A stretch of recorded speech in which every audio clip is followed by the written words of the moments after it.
ছিল। আপনারা নিশ্চয়ই জানেন যে ইউএন থেকে একটা তথ্য প্রচার করা হয় যেখানে বলা হয় যে 1400 শহীদ হয়েছে, কিন্তু আসলে মূলত গ্যাজেট হয়েছে কিন্তু 834 জন, এবং যাচাই বাছাই কার্যক্রম চলছে আরো 50 জনের। তো ঘটনাটা ছিল 15 সেপ্টেম্বর 2024। ওই দিন আমাদের ঢাকা জেলা প্রশাসকের কার্যালয়ে একটা মিটিং হয়, সেখানে সচিব মহোদয় উপস্থিত ছিলেন এবং তিনি আমাদেরকে একটা তালিকা দিয়েছিলেন যেখানে 280 জন নিহতের তালিকা ছিল। এই তালিকাটা ওনারা কয়েকটা হাসপাতাল থেকে নিয়েছিলেন আর আমাদেরকে কয়েকটা তথ্য ম্যানেজ করার জন্য বলেছিলেন যে এই তালিকাটা যেন আমরা পূর্ণ করে দিই। তো এই তালিকা পূর্ণ করতে গিয়ে আমি দেখলাম যে ওই 280 জনের মধ্যে 71 জনই ঢাকা মেডিকেলের ক্যাজুয়ালিটি থেকে আসছে। তো তখন মনে হলো যে না, আমাদের আসলে মেডিকেলগুলোতে যাওয়া দরকার।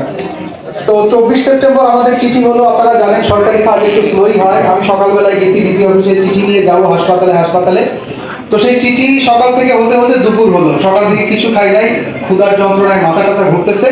ওই অবস্থায় তাড়াহুড়ো করে যেহেতু কাজ শেষ করতে হবে চলে আসলাম ঢাকা মেডিকেলে এসে দেখলাম সবাই খুব ব্যস্ত, বললাম যে আমরা এই কাজে আসছি। তো তখন আমাদেরকে খুব প্রাধান্য দেওয়া হলো। তো আমি বললাম যে ভাই আমাদের তাহলে তালিকাটা দেন কতগুলো মানুষ এই 15 জুলাই থেকে 5 আগস্ট পর্যন্ত আপনার এই হাসপাতালে এসছে এবং নিহত হয়েছে বা শহীদের তালিকা এসছে। তো উনি আমাকে 283 জনের একটা তালিকা দিলেন। আমি তো খুব অবাক হলাম। তো আমি ওনাকে জিজ্ঞেস করলাম খুব কষ্টের সাথে যে ভাই 280 জন? তো উনি আমাকে জাস্ট শর্টলি বললেন যে ভাই আপনি এখন যে ফ্লোরে দাঁড়ায় আছেন এই ফ্লোরটা পুরো রক্তে ঢাকা ছিল। আমার রক্তে আমার পায়ের জুতো ডুবে গেছিল এবং জুতার ভিতর দিয়ে রক্ত যাচ্ছিল। তো 280 জন তো কিছুই না, আরো যে তালিকাগুলো নষ্ট করা হয়েছে সেগুলো তো এখনো কোনো খোঁজ নেই। আমাদের এই মর্গে জায়গা দেওয়ার মতন জায়গা ছিল না। পরে আমরা বাইরে যে গার্ডেনটা, আপনারা জানেন ঢাকা মেডিকেলের সামনে যে গার্ডেনটা আছে, সেই গার্ডেন দিয়ে কিন্তু লাশগুলো মানে বিক্ষিপ্তভাবে পড়েছিল। তো দেখেন এখানে কিন্তু একটা গ্যাপ হয়েছে যে আমরা 283 জন পেয়েছি, অথচ ওনারা বলছেন এই সংখ্যাটা আরো বেশি ছিল। এরপর ওখান থেকে আমরা চলে গেলাম মিটফোর্ড হাসপাতালে যে যখন ওখানকার দায়িত্বে যারা ছিল তারা আমাদের সাথে কথা বললো, তো আমার মনে হলো যে সামথিং রং, কিছু একটা গ্যাপ হচ্ছে। হাসপাতালের পরিচালকের বক্তব্যের সাথে যারা এখানে দায়িত্বে ছিল তাদের বক্তব্য মিলছে না। তখন পরিচালকের কাছ থেকে আমি মিটফোর্ড হাসপাতালে মাত্র 19 জনের তালিকা পেলাম। আমি খুব সারপ্রাইজ হলাম, কেননা ওই এলাকাতে প্রচুর পরিমাণ মানুষ শহীদ হয়েছে, প্রচুর পরিমাণ। তো দুর্ভাগ্যজনক ভাবেও বলতে হয় যে মিটফোর্ড হাসপাতালে কিন্তু আমাদের শহীদ আনাসও গিয়েছিল, কিন্তু শহীদ আনাসের নামটা কিন্তু আমরা 19 জনের মধ্যে পাই নাই। আমি বাইরে আসলাম, জিজ্ঞেস করলাম ওখানকার একজন যে গেটম্যান আছেন ওকে জিজ্ঞেস করলাম। তো উনি আমাকে সাইডে ডেকে নিয়ে গেলেন, বলে ভাই আমার চাকরিটা খাইয়েন না, আমি আপনাকে কিছু তথ্য দিই, আমার চাকরিটা খাইয়েন না। তাহলে ভাই আপনার চাকরি আমি খাবো না, আপনি আমাকে নির্দ্বিধায় বলেন। তো উনি আমাকে বললো যে ভাই লাশগুলো তো সব নদীতে গেছে, আপনি এখন যেখানে খাড়ায় আছেন এইখানে আমরা লাশ জায়গা দিতে না পাইয়া আমরা এই লাশগুলা বাইরে হালাই দিয়েছি। তখন আমাকে পরিচালক কইছে লাশ সরাও, লাশ থাকলে আমার চাকরি থাকবো না, লাশ সরাও। তখন এই বডিগুলো আমরা কি করুন, আমরা কিছু করতে পারি নাই ভাই, এই লাশগুলো আমাদের নদীতে ফেলাই দেওয়া, আমরা কিছু করতে পারবো না। তো এই 19 জনের তালিকা আপনি পাইতে পারেন সর্বোচ্চ, তার মধ্যে আনাসের নামটা, অথচ আনাস কিন্তু ওই দিনে হাসপাতালে গিয়েছিল। তো এই যে গ্যাপটা হয়েছে, এই গ্যাপটা কিন্তু এই কারণে হয়েছে। তো প্রসিকিউটর মহোদয় আপনারা দুজনই এখানে উপস্থিত আছেন, আমি ভেরি গ্ল্যাড টু সি, আপনাদেরকে দেখে খুব ভালো লাগছে।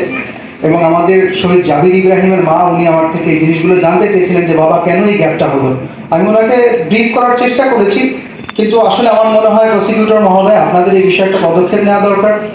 আমার কাছে এখনো অনেক ফোন আসে যে বাবা আমি শুনছি তুমি শহীদ আহতদের নিয়ে কাজ করো, আমার পোলাডার হদিস যদি কোনোদিন জানতে পারো আমাদের জানাও, কিন্তু আমার কাছে কিন্তু কোনো উত্তর নেই, বিকজ আমরা তালিকা পাইনি।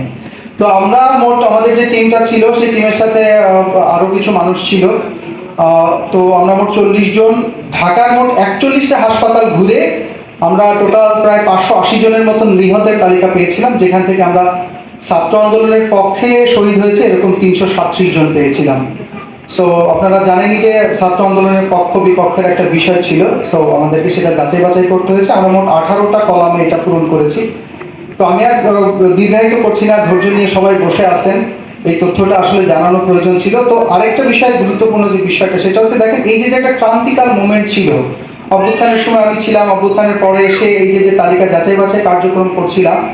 তো আমরা কিন্তু সামনে আসি না, আমি আসাটা পছন্দ করি না। আমাকে মনে হয় প্রসিকিউটর মহোদয় প্রথম দেখলেন যে আমি বক্তব্য রাখছি।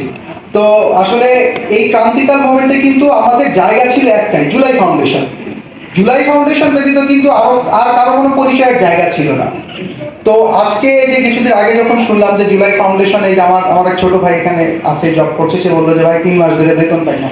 তো আমার খুব কষ্ট লাগলো যে যে সূত্রে গাথা জুলাই ফাউন্ডেশনকে অ্যাড্রেস করে এই সব কিছু হয়েছে, সেখানে মানুষের নাকি আজকে এই অবস্থা। খুবই কষ্টদায়ক এটা। আর একটা জিনিস বলিস, গভর্নমেন্ট হয়তো এভাবে চিন্তা করছে যে আমরা যেহেতু সকল সুযোগ সুবিধা দিচ্ছি, জুলাই ফাউন্ডেশনের কি প্রয়োজন আছে, কিন্তু এটা ভুল। জুলাই ফাউন্ডেশন হচ্ছে এমন একটা মানে ইমোশনের জায়গা, এমন একটা স্মৃতির জায়গা যে আপনি এটাকে বুঝতে পারবেন না। আর আপনি যদি জুলাই ফাউন্ডেশনকে মোছার চেষ্টা করেন, জুলাইকে হারানোর পথে এক ধাপ এগিয়ে গেলে এটা মনে করবেন। এটা কিন্তু জুলাই হারাবে মানেই কিন্তু আপনার ওই আবার ফ্যাসিস্ট সরকার পুনর্বাসিত হওয়ার একটা সুযোগ পাবে, এটা আপনারা হতে দিয়েন না। আর জুলাই ফাউন্ডেশন আপনি অধিদপ্তর 100টা করেন, 1000টা করেন, কিন্তু আপনি এই ইমোশনটা জাগ্রত করতে পারবেন না যেটা জুলাই ফাউন্ডেশনের ছিল। আর সেই ক্রান্তিকাল মোমেন্টে জুলাই ফাউন্ডেশনের যে ভূমিকা ছিল, সেটা আমাদের ভূমিকা না হয় নাই বলে আমরা যেহেতু গভর্নমেন্টের সাথে কাজ করছি সেটা বাদ, কিন্তু জুলাই ফাউন্ডেশনের যে একটা ভূমিকা ছিল সেটাকে বাদ দেওয়া যাবে না। আমাদের মাননীয় সাবেক উপদেষ্টা সমাজ কল্যাণ মন্ত্রণালয় এবং নারী ও শিশু বিষয়ক মন্ত্রণালয়ের একজন মানুষ উপদেষ্টা বলে গেছেন যে আসলে জুলাই ফাউন্ডেশন কিন্তু শুধু একটা ফাউন্ডেশন না, এটা একটা মানে স্মৃতির জায়গা, এটা একটা সংরক্ষণের জায়গা। তো সেইভাবে চিন্তা করে এটাকে কি করা যায়, আপনারা যেহেতু এখানে বিশেষ ব্যক্তিবর্গরা আছেন, চিন্তা করেন। আর আপনাদেরকে অনেক অনেক ধন্যবাদ। আর আমার এখানে সব আহত ভাই ব্রাদার, সব পরিচিত সবাই আসছে না, সব পরিচিত আমার,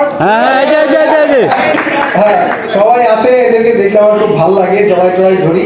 সো ইমোশনটা থাকুক, জুলাইটা বেঁচে থাকুক। জুলাই থাকলে একটা চেতনা থাকবে, জুলাই থাকলে একটা সাম্যের কথা থাকবে, জুলাই থাকলে একটা বৈষম্যহীন একটা রাষ্ট্র গঠন করা যাবে। আমরা চাই সেটা হোক। সবাইকে অনেক অনেক ধন্যবাদ। আসসালামু আলাইকুম। প্রথমত হচ্ছে আপনি